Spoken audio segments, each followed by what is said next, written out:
since you went away. My heart was feeling heavy because I missed you so. Then at once I saw him, a cardinal in the snow.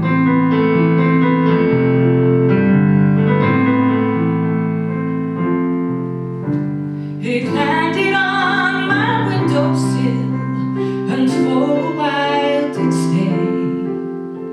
The beauty of the moment simply took my breath away, and I felt your presence with me. You were there, I know.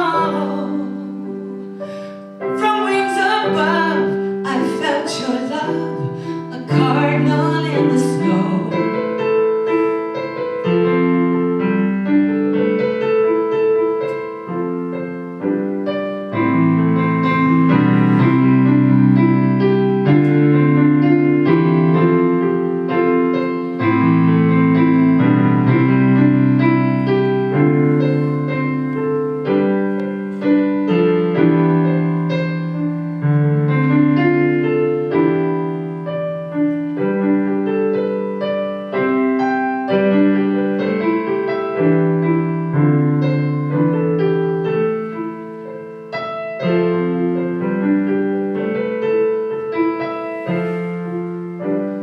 There's beauty all around me, although the skies are gray.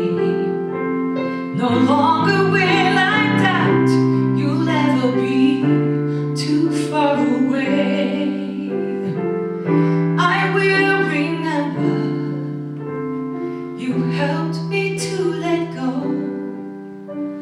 A smile came down from heaven, a cardinal in the snow.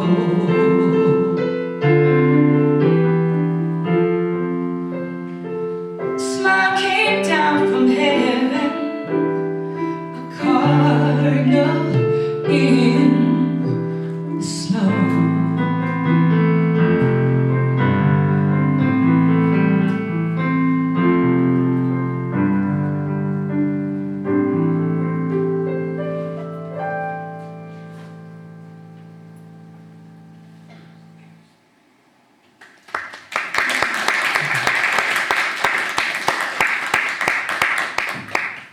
Thank you.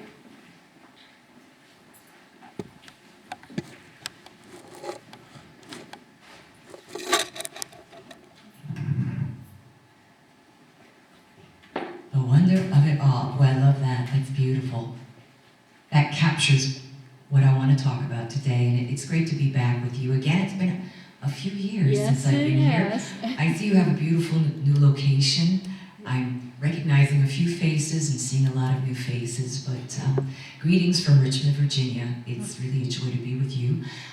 That song I shared, I wrote for my Christmas CD, and you know, I was very conscientious while I was creating all this happy, joyful Christmas music, that sometimes Christmas is not an easy season for people, because periodically we move through loss, and we feel it so strongly during the holidays. And it's funny, a friend of mine, she had lost her mother during the holidays, and she posted a picture of a cardinal on Facebook, and I thought it was so beautiful, and I clicked on it, and it took me to a page, and it told me that there was a legend that if you see a cardinal in the snow, it's the spirit of a loved one that has moved on, that has come to visit you and just give their love.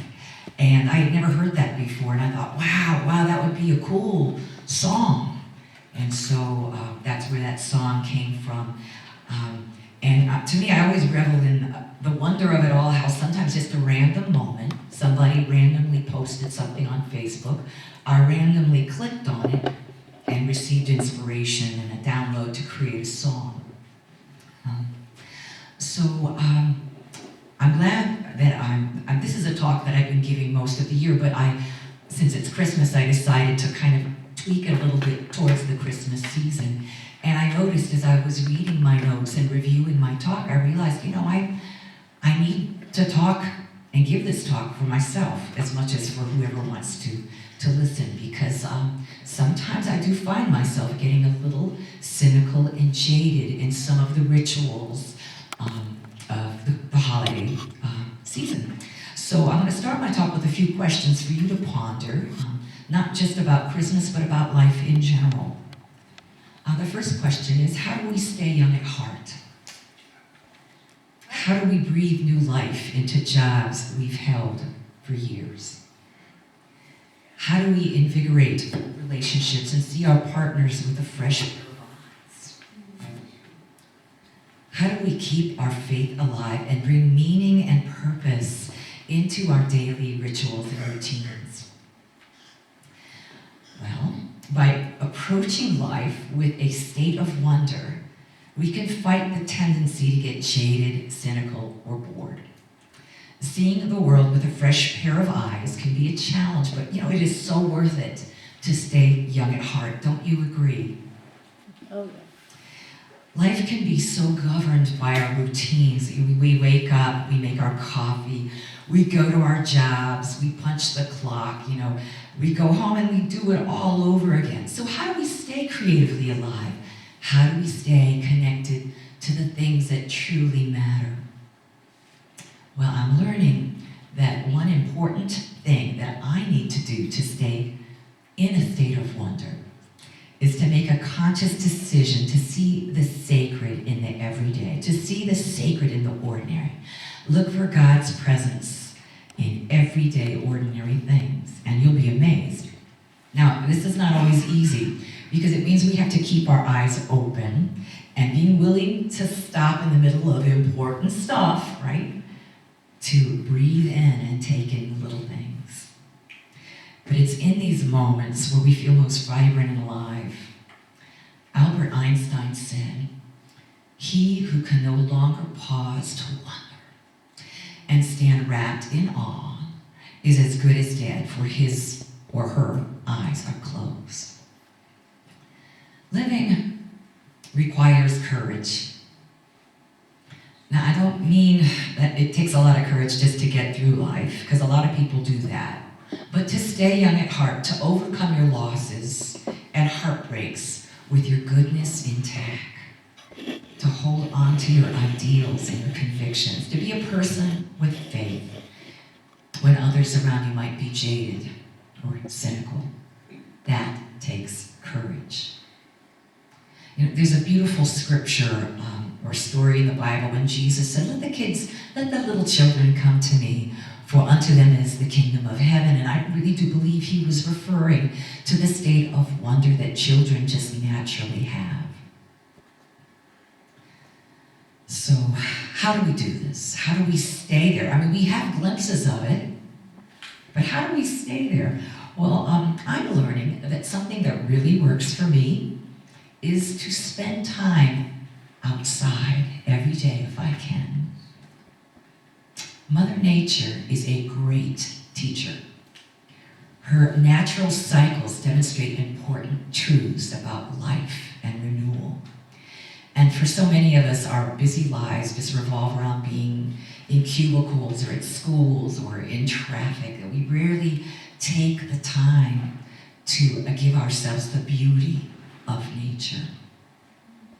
Looking back on the highlights of my life, they're not so much tied up into achievements or things that I finally got or attained, but they're about little moments that just riveted me.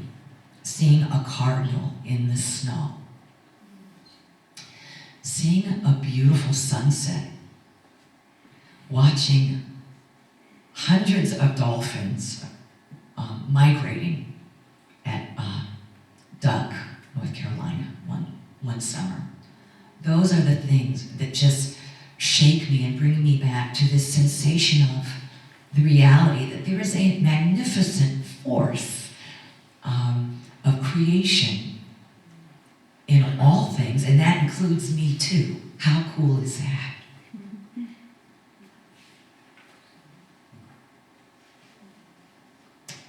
So being outside, making sure that you spend a little time outside every day, is truly helpful and very important, but you don't need to be in a garden or at the beach or watching the birds from your back porch to achieve that state of wonder. Which brings me to my first story. A few years ago, my friends invited me to go see a jazz concert at University of Richmond. And vocalist Diane Reeves and her band gave a magnificent performance that night. And I was so uplifted and just felt so happy. I always do when I get to go see music. And so I told my husband as we were leaving, I said, I'm running to the ladies' room. I'll meet you in the lobby, and we'll go then. And I followed the signs to the ladies' room, and when I got there, I noticed that somebody had posted a little handmade sign on the door. It was scribbled in pencil on notebook paper. And I leaned in and I saw the words, "Trans people welcome," taped to the door. And at first, I blinked a little bit, I was confused. And I reread the sign, and then I remembered that the year was 2016. And earlier in the year, the state of North Carolina had passed a anti-LGBTQ law, in part prohibiting trans people from using the bathroom for their gender identity in government schools and buildings. Now, I remember at the time hearing about the law and thinking it was misguided, unnecessary, and mean-spirited. But I didn't think about it a whole lot because I lived in the state of Virginia, and it didn't impact me a whole lot. And all of a sudden, I'm standing outside of this bathroom door, and I was having a moment of wonder. You see, the climate in our country during that period just seemed to be particularly angry. And this small little sign by some unknown person, this small little gesture, just reminded me that love and kindness was alive and well right here at University of Richmond. Now, while I was taking it all in, breathing it in, all of a sudden there was this elderly woman standing right next to me, and she was very well dressed, and she was also waiting to use the restroom. And she leaned in and blinked and said, "Trans people welcome." And I braced myself for maybe an awkward moment. And then she turned to me and she said, "Well, isn't that a lovely gesture?" And I nodded and smiled, and before I could say another word, there was another person standing at the door. It was, I think, her husband, an elderly fellow, and he said, "What's going on here, ladies, a party?" And we smiled and we showed him the sign, and we all agreed that the sign was a good sign, indeed. So this was a moment where my faith and idealism were restored, maybe just for a moment, but it was a wonder moment. And what I love about this story is that the sign reminded me how easy it is to start a love revolution. I mean, somebody on that campus didn't really spend a lot of money or donate a lot of money. They just slapped a little sign on the door, and all of a sudden, 3 strangers who were not thinking about this issue very much, all of a sudden were having a moment of illumination, connectedness, and love. And, this story reminds me of a quote from Mother Teresa, who says, "There are no great acts, only small acts performed with great love." Which reminds me of my next story. We're always being faced with this opportunity to be jaded or sarcastic, or to see the world with wonder and possibility. And this story, I did not write this story. I initially saw it as an email, and it moved me so much, I shared it with the people at work, and our HR office shared the email and the video that accompanied it. This story is about a young man named Johnny, who was a grocery bagger. He was a young adult with Down syndrome.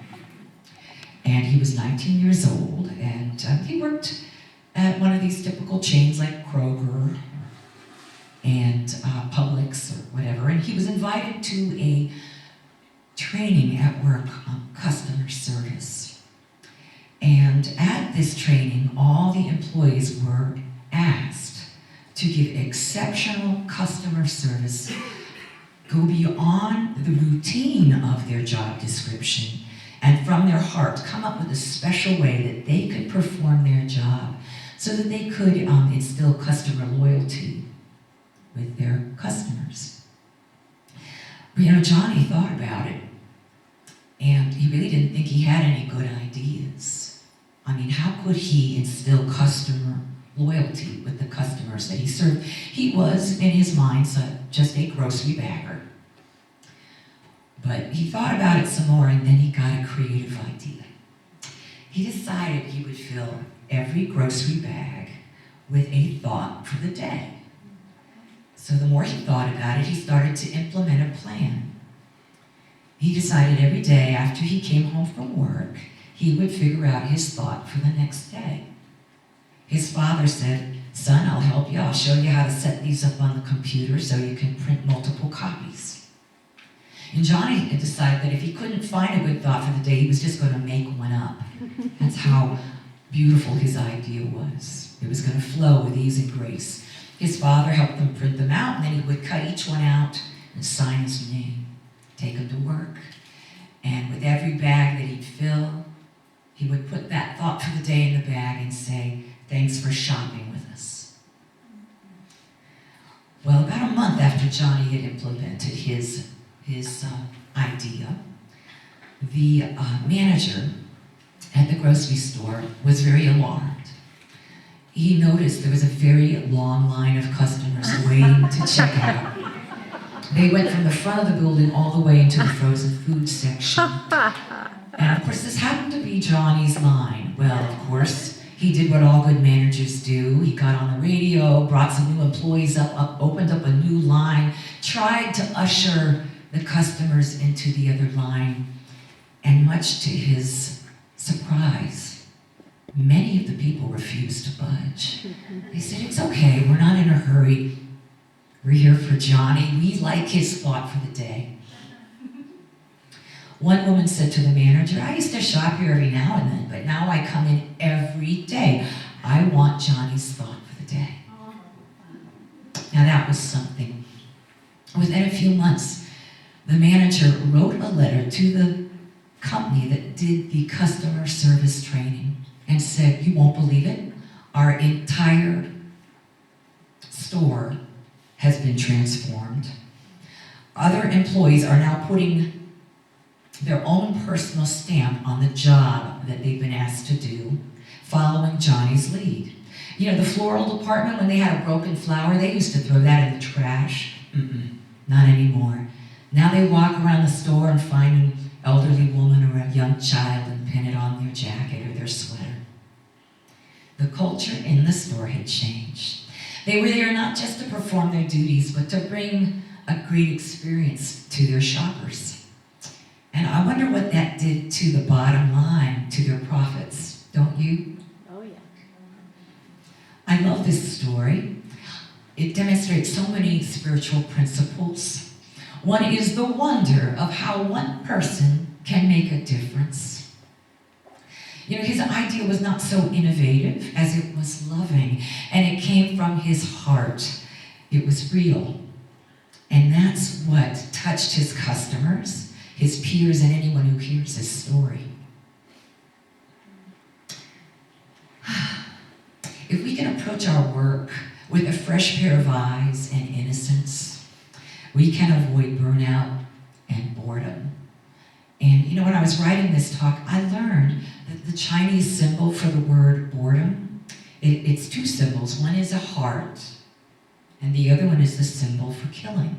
So that's what they see boredom as, that boredom is really just a way that you wound and kill your heart. Interesting, isn't it? Yeah. All right.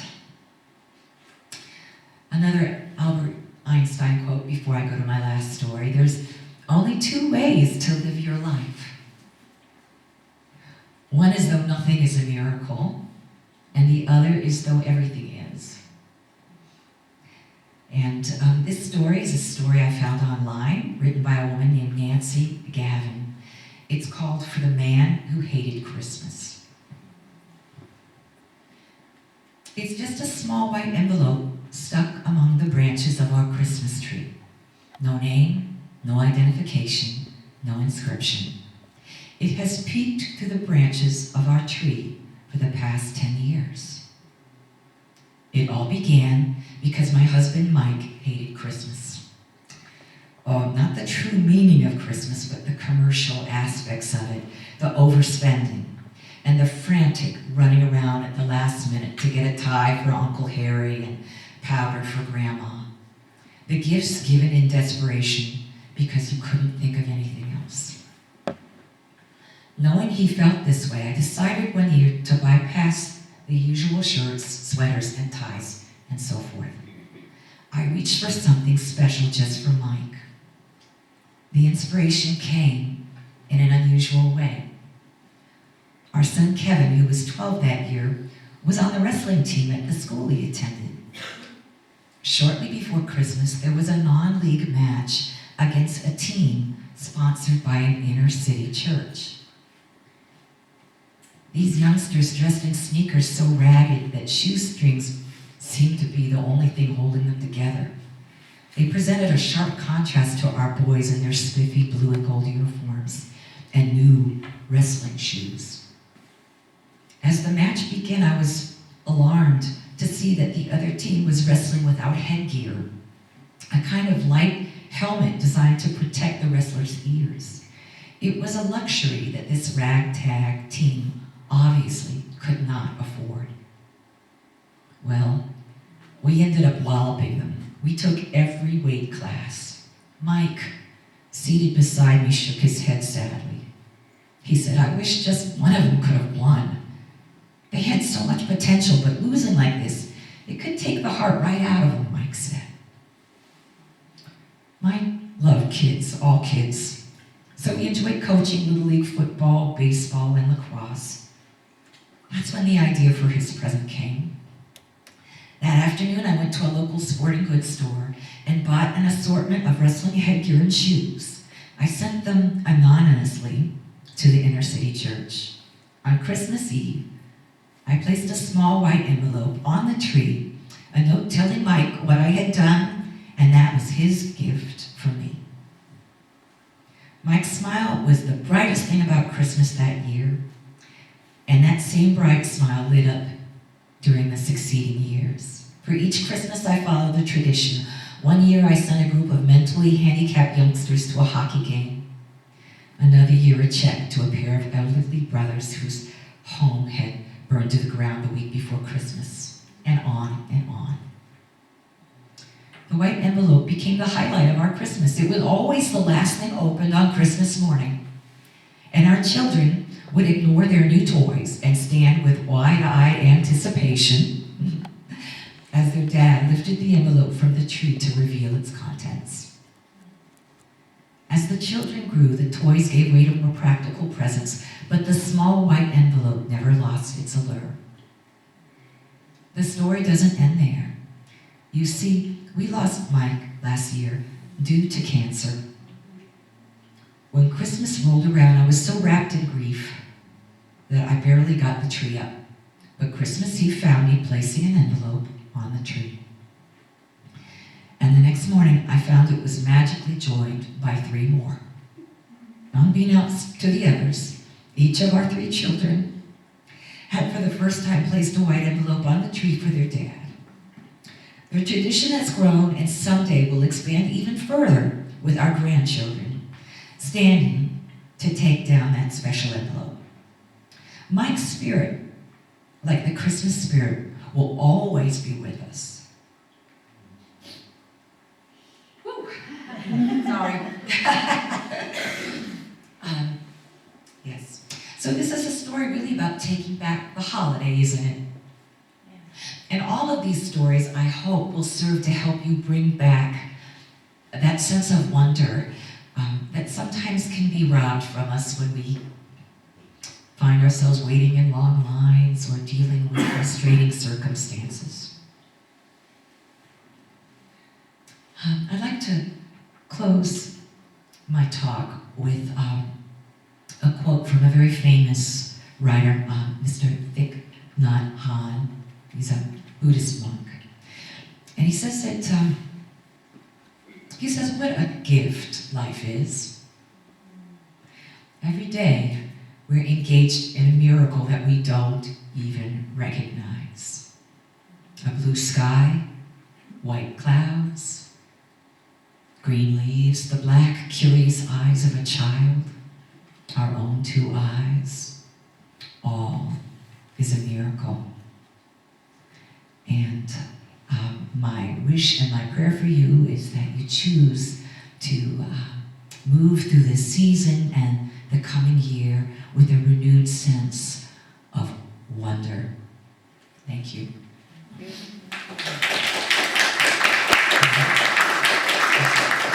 I'm going to close with a song I wrote with my good friend Karen Drucker. It's off of my Christmas CD, and it's called Be the Light.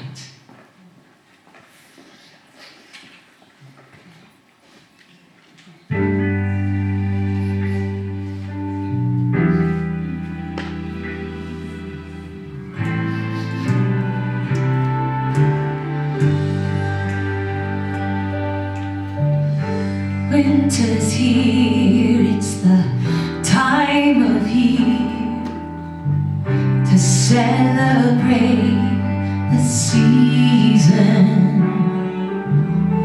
Family and friends, the joy never ends. Our connection is the reason, and the very best part is the love in our hearts. Be the light that shines in the dark. Be the hope. All it takes is a spark. If love is to be, it will start with you and me. Be the light, be the light, be the light. Like a candle flame on a window pane, a fire burning by the fireside. As we celebrate, we illuminate. The light we share is multiplied, and the angels sing with the love that we bring. Be the light that shines in the dark. Be the hope. All it takes is a spark. If love is to be, it will start with you and me. Be the light, be the light, be the light. In the blackest night, there's a shining light, shining so bright. Be the light that shines in the dark. Be the hope. All it takes is a spark. If love is to be, it will start with you and me. Be the light, be the light, be the light. Be the light, be the light, be the light. Be the light, be the light, be the light. Go on and shine, shine a light. Go on and shine.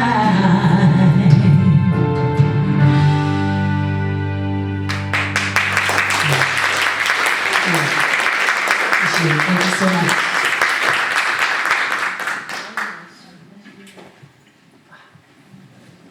Awesome.